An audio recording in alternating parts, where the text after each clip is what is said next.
Yaipure hojik akoigi sigi akoigi block network hariba masigi kanose akoigi hojik ichinaujina mase restart tau sambioro mase akoi free dani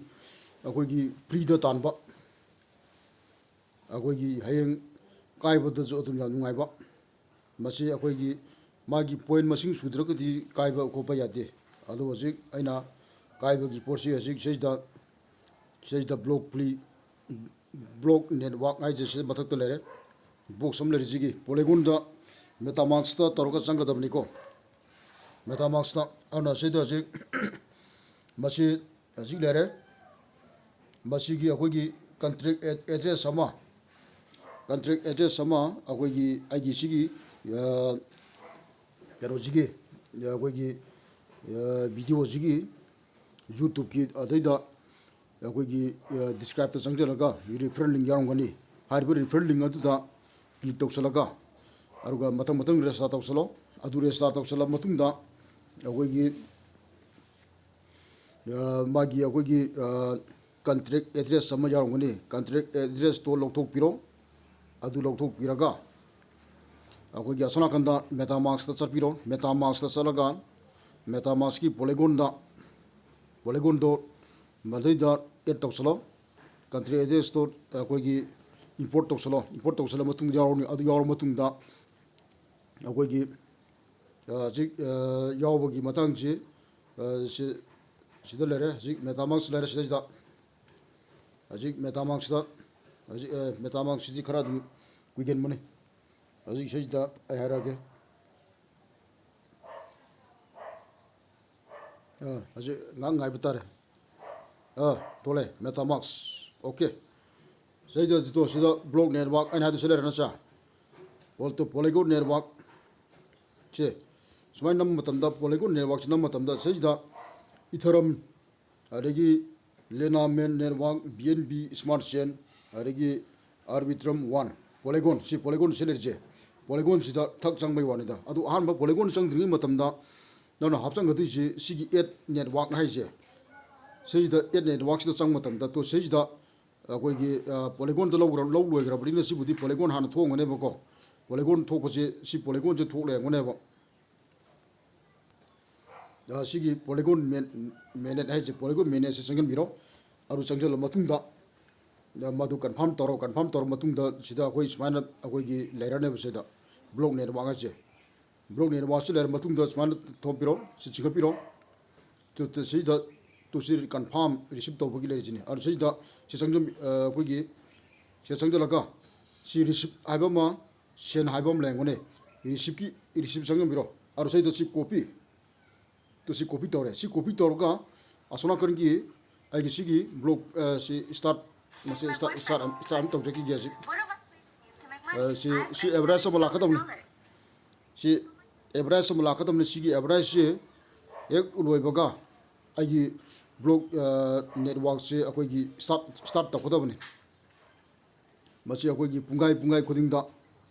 khudingda mula ya jikti ajik si ajik masi average ne masi average ek loibaga akoi ajik block network se ajik amuk sungma horoni ajik ngakti mungda ajik changani yang ajik chikata pirani ara seida je thangbogi mobile ji kasinda akoigi puribo khudam ma kararam le chisi tak jamjang biro lair tu seida start haure to minute kuma pan gata ngare ar seida congratulations 800 credit has been added to your account has seida ek pungai khudingi akoigi coin ji chanipan tanba ar seida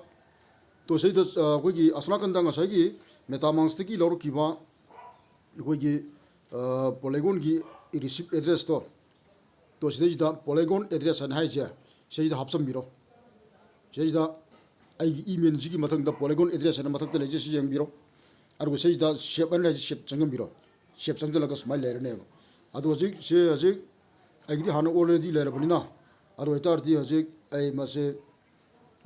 hojik seida akoi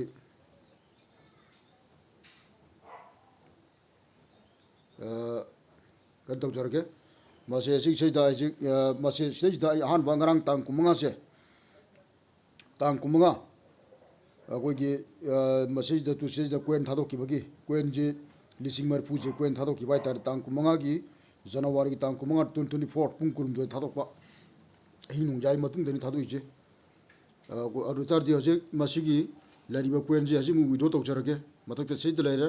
sida withdraw sida nama jeng chiko thak namani successful withdraw na amatak ta congratulation haigre ko aru tar di sida ji to waiting hara stage status se makha gi ji ngarang thadok pa tang kumanga gi jina sena na chakarga si asang bodal legre ko argo ngasi thadok pa hosi ji pung tara ge min yakhem doi thadok pa ji status ta waiting en lere masi yamdra boda ko gi pung omari di changani ko bungai da changbulai pung omari changbulai pung manga mu changbulai aduga changbudi dum changani somda ji akoi metamask ta chapiro metamask ta chalani se ji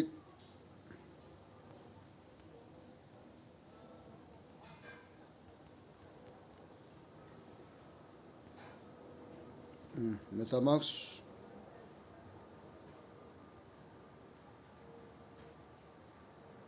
sapin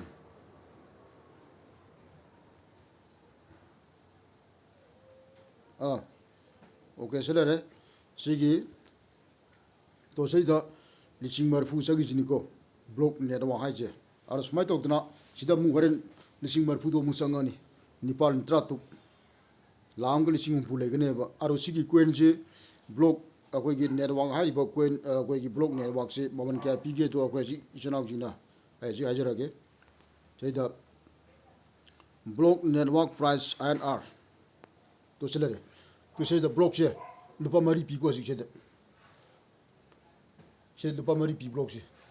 ai screenshot to jare lupa mari pi block manga da lupa kun chini ko smai tok dna akoi ji ichanaw jina masigi akoi gi seida to seida ji pungai kuding changa da bane ayale da coin lising mari ga chani pang khang le to seida coin jam de ko amatak ta je thambagi mobile gi corner kasinda koi gi lising mari ga chani pan le ji block ana tharga arga 0.14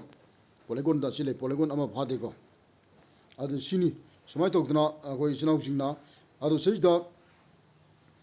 koi gi maduna koi gi sigi restart to no bagi agi referral link adu de agi youtube sigi describe ta changem biro referral link yarong goni adu referral link do koi gi click torga restart to sambiro restart to mortam da madi google dagi adum restart to ko google an thar de google do namo apamba email ishan haming be email do hapsalaga adu ko restart to ko da chini ko yam kudong saba magi free da tan ga damni chini simma sigi kudong sab je nyam da masi aina khangala ko ni ana ji masi aji withdraw do mung changraba jengji waiting leri chiding sa na pung hai gi do yo gi bu changgiro chini ko ano sida matang ma khoi gi atai kai ba khotpa matang akhoi gi khang na bu gi damakta ai gi youtube se akhoi gi subscribe tok solo bell kinjelo yai pare